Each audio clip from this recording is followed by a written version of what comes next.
Hello, welcome to nice boutique. So ನಾನು ನಿಮಗೆ ಒಂದು ಬಕ್ರಮ್ ಹೇಗೆ ಕಟ್ ಮಾಡೋದು ಅಂತ ತೋರಿಸ್ತೀನಿ ಆಯಿತಾ. ಸೊ ನಾವು ನಾರ್ಮಲಿ ಬಕ್ರಮ್ ಕಟ್ ಮಾಡೋದು ಹೇಗೆ ನೋಡಿ, ಈ ಥರ ಇದು ಕಟ್ ಮಾಡುವಾಗ ಬಕ್ರಮಿಗೆ ಸಿಕ್ಕಿ ಬೀಳ್ತೇವೆ ನೋಡಿ. ಕರೆಕ್ಟ್ ಕಟ್ ಆಗೋದಿಲ್ಲ ಆಚೆ ಈಚೆ ಅಂತೇಳಿ ಸಿಕ್ಕಿ ಬೀಳ್ತದೆ. ಸೊ ಅದಕ್ಕೆ ನಾವೊಂದು ಈಸಿ ಮೆಥಡ್ ತೋರಿಸ್ತೇವೆ ನಿಮಗೆ. ಇಲ್ಲಿಗೊಂದು ಥ್ರೆಡ್ ಹಾಕಬೇಕು. ಓಕೆ, ಥ್ರೆಡ್ ಹಾಕ್ಕೊಂಡು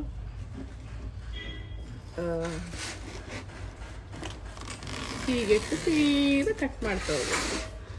ಈಸಿ ಮೆಥಡ್ ನಿಮಗೆ ಕಲಿಸಿದ್ದು ಮಿಸಸ್ ರಾವ್.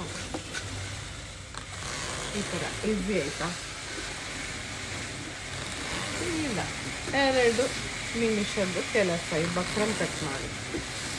ಈ ಥರ ಕಟ್ ಮಾಡಿದರೆ ಏನು ಟೆನ್ಷನ್ ಇಲ್ಲ, ಆಚೆ ನೋಡಿ ನಿಮಗೆ ಕಟ್ ಮಾಡ್ಬೋದು. ಸೊ ಕತ್ರೆಯಲ್ಲಿ ಡೈರೆಕ್ಟ್ ಕಟ್ ಮಾಡೋದಕ್ಕೆ ಕಟ್ ಮಾಡೋ ಮೊದಲು ಕತ್ರೆದು ಸೀಸರ್ ಒಳಗಡೆ ನೋಡಿ ಈ ಥರ ಒಂದು ಥ್ರೆಡ್ ಹಾಕೋದು, ಆಮೇಲೆ ಜಸ್ಟ್ ಎಳಿತಾ ಹೋದರೆ ಸಾಕು, ಚೆನ್ನಾಗಿ ಕಟ್ ಆಗುತ್ತೆ. ಸೊ ಇದೊಂದು ಬಕ್ರಮ್ ಕಟ್ ಮಾಡೋ ವಿಧಾನ.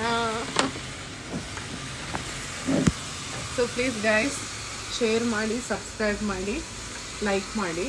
ನಿಮ್ಮ ಸಪೋರ್ಟೇ ನಮಗೆ ಮೇಲೆ ತರಲಿಕ್ಕೆ ಆಗೋದು.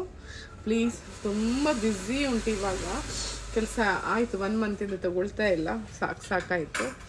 ಈಚಿಂದ ತುಂಬ ಡಸ್ಟ್ ಅಲರ್ಜಿ ಆಗ್ತಾ ಉಂಟು, ಕಿರಿಕಿರಿ ಆಗ್ತಾ ಉಂಟು. ಸೊ ಆಗ್ತಾ ಉಂಟು, ಜೀವನ ಹೋಗ್ತಾ ಉಂಟು ಮುಂದೆ ಮುಂದೆ ಮುಂದೆ. ಈಗ ಒಂದು ಬೇಜಾರು ಅಂತ ಹೇಳಿದರೆ ನನಗೆ ಶೂಟ್ ಮಾಡಲಿಕ್ಕೆ ಆಗ್ತಾ ಇಲ್ಲ, ಯಾಕಂದರೆ ಟೈಮೇ ಸಿಗ್ತಾ ಇಲ್ಲ. ಕಸ್ಟಮರ್ ಬಟ್ಟೆ ಹೇಳ್ತಾ ಇದ್ದಾರೆ, ಸೊ ನನಗೆ ಶೂಟ್ ಮಾಡಲಿಕ್ಕೆ ಆಗ್ತಾ ಇಲ್ಲ. ನೋಡುವ ಎಂತ ಆಗ್ತದೆ. ಬಾಯ್, ಲವ್ ಯು.